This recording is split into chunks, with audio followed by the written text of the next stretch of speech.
Hi, readers. Today we're going to do our lesson 9 for character studies.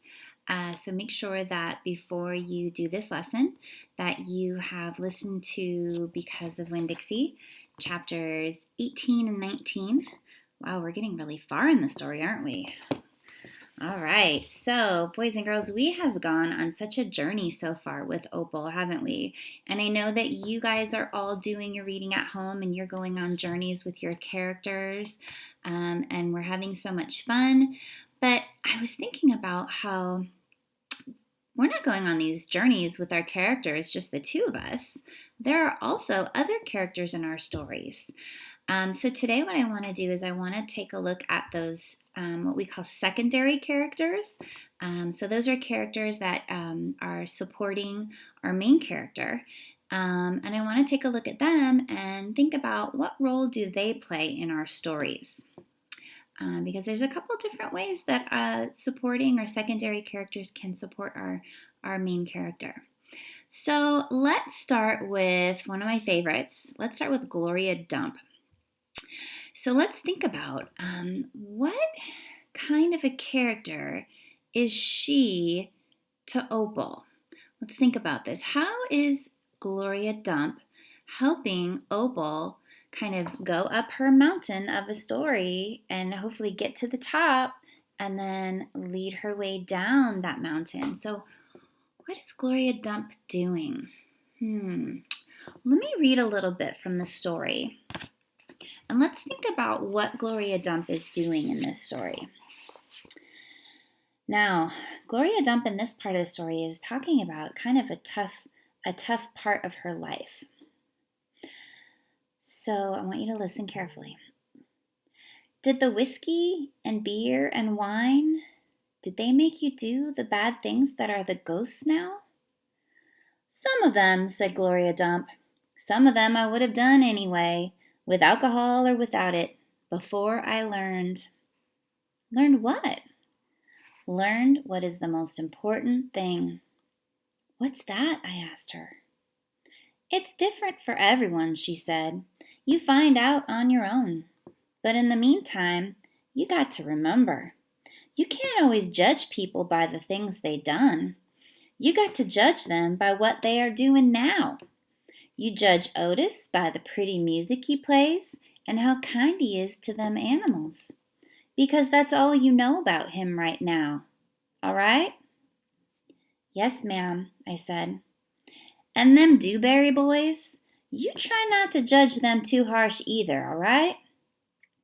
All right, I said. So, think about that part in the story. What is Gloria Dump doing? What is she doing for Opal? It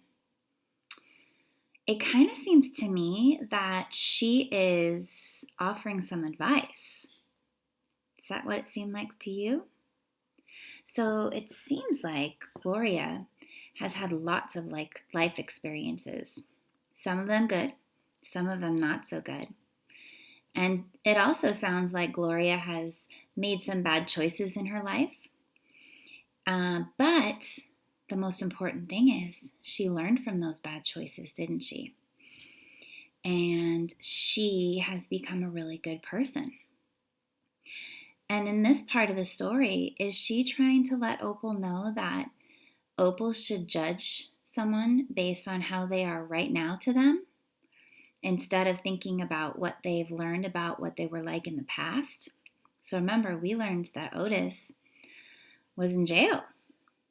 But is Otis a really nice person to Opal? Does he take really good care of those animals? Yeah.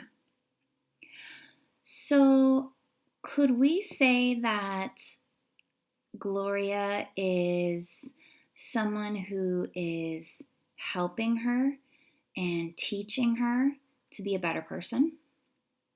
Yeah, kind of, right? Okay, let's think about some of the other characters in the story. Let's think about, let's see, who else? Oh, how about Miss Franny? So let's think about, so Opal goes to the library quite often to go visit Miss Franny and to get books. Let's think, does Miss Franny seemed to be trying to teach Opal things or help her to become a better person. It doesn't seem like it to me. It seems like Miss Franny is more of just kind of a friend. So someone that Opal can talk with and have fun with and share stories with. So to me, it seems like Miss Franny is just sort of a friend. All right, now let's see, who else? Oh, how about Amanda Wilkinson? She's a tricky one, isn't she? And we know that Opal usually calls her pinch-faced Amanda, right? Which kind of makes me think that when she walks around, she kind of has a sort of a scowl on her face. You know people like that? When you walk by them, they're not really smiling. They're just kind of, Hopefully you don't walk around like that. Hopefully I don't either. Okay, so let's think about Amanda. So we know that Opal doesn't seem to be real good friends with her, right? And we know there's something going on with Amanda and something that's made her sad, right? Something about her brother. So we know that Amanda's not really a good friend.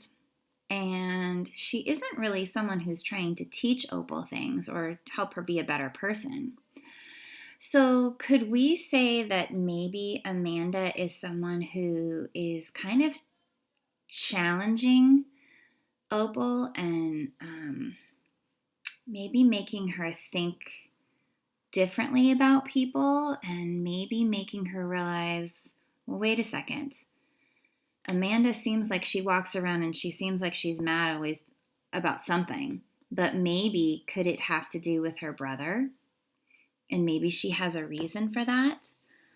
So Amanda's kind of a different character, isn't she? I'm really curious to see how things change, if they change at all, between Opal and Amanda.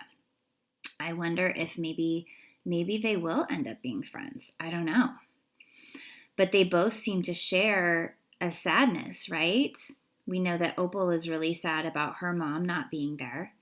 And we know that Amanda, it seems real sad because her brother is dead. So, that's a tricky one. Okay. Well, so I wanted to show you that as we talk about those secondary characters, those other characters in our story that kind of support our main character, there's kind of like three main types. And so they're actually the three main types that we talked about today. So usually when we have our secondary characters, we can have characters that are like advisors. And our advisors are people that, kind of talk you through things and try to help you work out problems and teach you to kind of be a better person.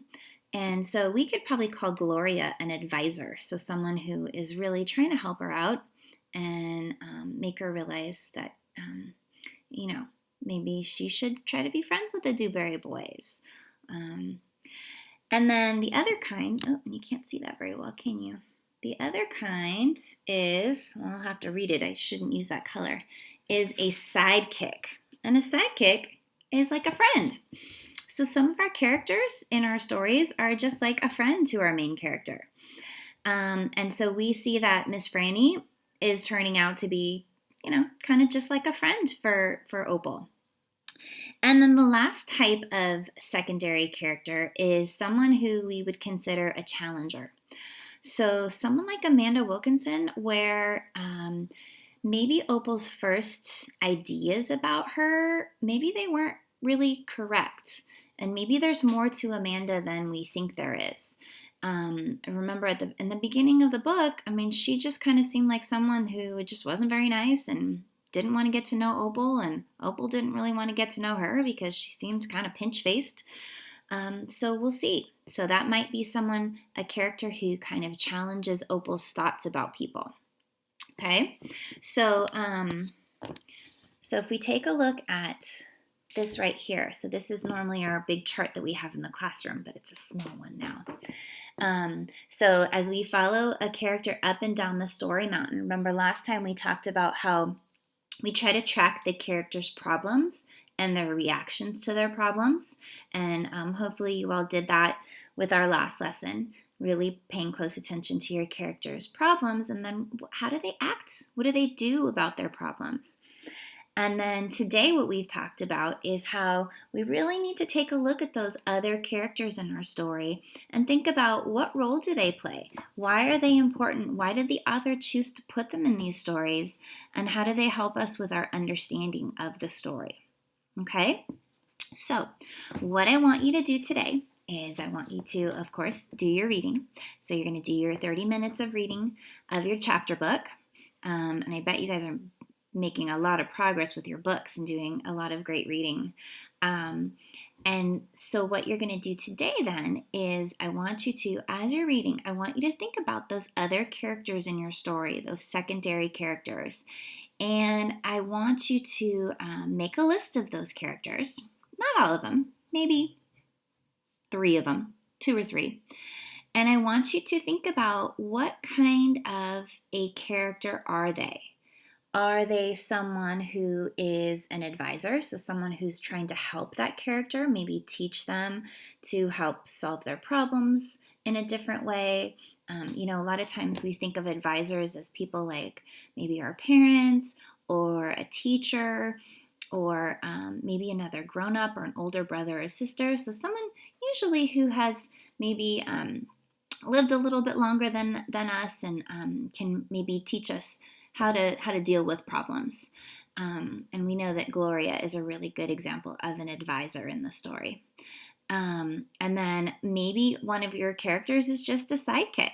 Maybe it's just a friend that your character has that just helps the story move along, and it's just a fun character to have hang out with your character, your main character.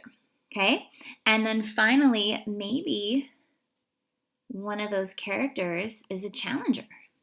Maybe they really make you think differently about your character. And if I think about a challenger, and I think about Stone Fox, I know a lot of you did Stone Fox with your classes. The character of Stone Fox was definitely someone who was a challenger to Little Willie. So someone who Little Willie wasn't quite sure about and maybe kind of made him rethink his thoughts about other characters. All right, so this is some big thinking time. This is big reading. So I want you to do your very best. I really want you to be thinking hard about your stories and your characters as you read them, because that's how we're going to become really great readers. I hope you're all reading a book that you have a hard time putting down because it's so fun and so you just want to find out what happens next. All right, you guys, have a great day. Enjoy those books, and I'll see you next time. Bye.